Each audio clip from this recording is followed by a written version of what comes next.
Hi hello welcome back to my channel. അപ്പോൾ ഇന്ന് എൻ്റെ കിംസിലെ ലാസ്റ്റ് ഡ്യൂട്ടിയാണ്. അപ്പം ഞാൻ ആദ്യമേ ചെന്നു പഞ്ച് ഇൻ ചെയ്തു. എൻ്റെ ലാസ്റ്റ് പഞ്ചിന്നാണ് അവിടുത്തെ. അതെല്ലാം കഴിഞ്ഞ് ലിഫ്റ്റ് കയറി എന്നത്തെയും പോലെ അവിടെ കിടന്ന് അലച്ച് വിളിച്ച് നമ്മുടെ തിയേറ്റർ.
വിഷ്ണു ഇവിടുന്ന് രണ്ടാമത്തെ പ്രാവശ്യമാണ് വിഷ്ണുവിനെ നമ്മള്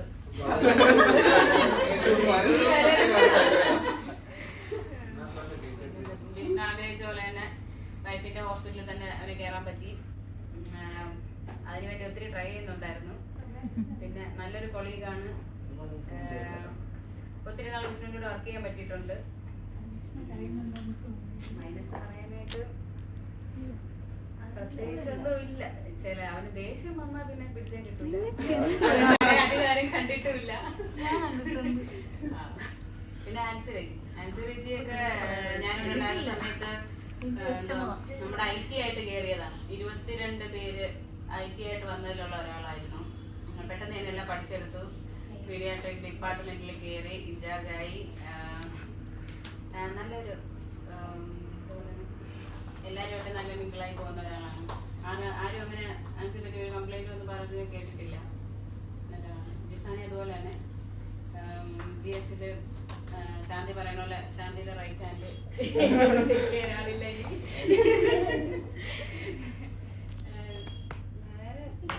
എല്ലാം നല്ലതായിട്ട് ചെയ്യുന്നതാണ്. All the best.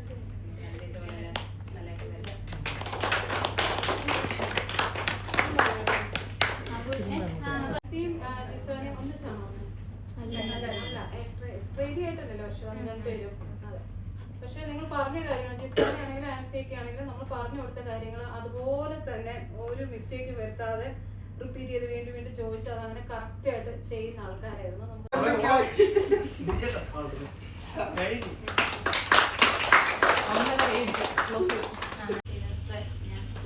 അല്ലേ ഓർമ്മ ഉണ്ടോ? ഞാൻ പോവാണ് എന്ന് പറയുന്നു. ഞാൻ വരുന്നു പുറകെ വിഷ്ണു.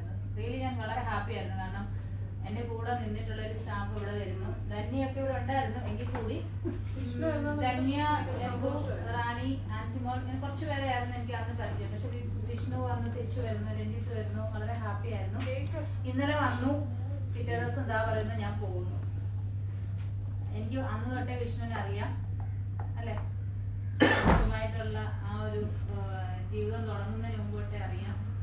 അഞ്ചു അത് രണ്ടുപേരും ഇവിടുത്തെ സ്റ്റാഫായിരുന്നു. ഞാനിവിടെ ഉണ്ടാവോ ഇല്ലയോ ഒന്നും അറിയില്ല. ഈ എൻവയോൺമെന്റ് ഒക്കെ ചേഞ്ച് ആവും, വേറെ രീതിയിലേക്കാവും. പക്ഷെ എന്തെങ്കിലും തിരിച്ചു വരാൻ തോന്നുകയാണെങ്കിൽ തിരിച്ചിലേക്ക് തന്നെ വരണം. Really going to miss. നീ ഒരു കുഞ്ഞാവയാണ്.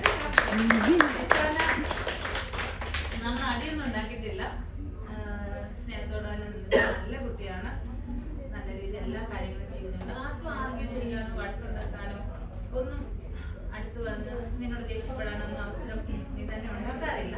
നല്ല രീതിയിൽ എല്ലാം കണ്ടറിഞ്ഞ് ചെയ്യുന്നതിനൊക്കെയാണ് എല്ലാവരും ആശംസകളും നേരുന്നു. പിന്നെ പക്ഷെ ഞാൻ എൻ്റെ ലൈഫിലെ ഏറ്റവും വലിയൊരു ഇതായിട്ട് കാരണം ഇവിടെ എനിക്ക് വർക്ക് ചെയ്യാൻ പറ്റി എന്നുള്ളത് കൊണ്ടാണ്. ഈ 3 വർഷം പെട്ടെന്ന് പോയി. 3 വർഷം ആയെന്ന് എനിക്ക് തോന്നുന്നില്ല. പിന്നെ പോകാൻ ഇപ്പോഴും തോന്നുന്നില്ല. ഞാൻ പോയി കഴിഞ്ഞു. എല്ലാവരുമായിട്ടും കൂട്ടാണ്, എല്ലാവരുമായിട്ടും കമ്പനിയാണ്. പോകുമ്പോഴും അതുകൊണ്ട് എല്ലാവരും മിസ് ചെയ്യുന്നൊക്കെ ഒരു വിഷമമുണ്ട്. പിന്നെ ഞാൻ പോകാൻ ആഗ്രഹിച്ച് നിൽക്കുകയായിരുന്നു.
അങ്ങനെ ഫെയർവെൽ പാർട്ടിയും എല്ലാം കഴിഞ്ഞ് അവിടെ നിന്ന് പഞ്ച് ഔട്ടും ചെയ്ത് ആ വഴിയോരത്തുകൂടി ഞാൻ ഇറങ്ങുകയാണ് സുഹൃത്തുക്കളെ, ഇറങ്ങുകയാണ്. അപ്പോൾ ഈ വീഡിയോ നിങ്ങൾക്ക് ഇഷ്ടമായ ലൈക്ക്, ഷെയർ, സബ്സ്ക്രൈബ് ചെയ്യാൻ മറക്കല്ലേ.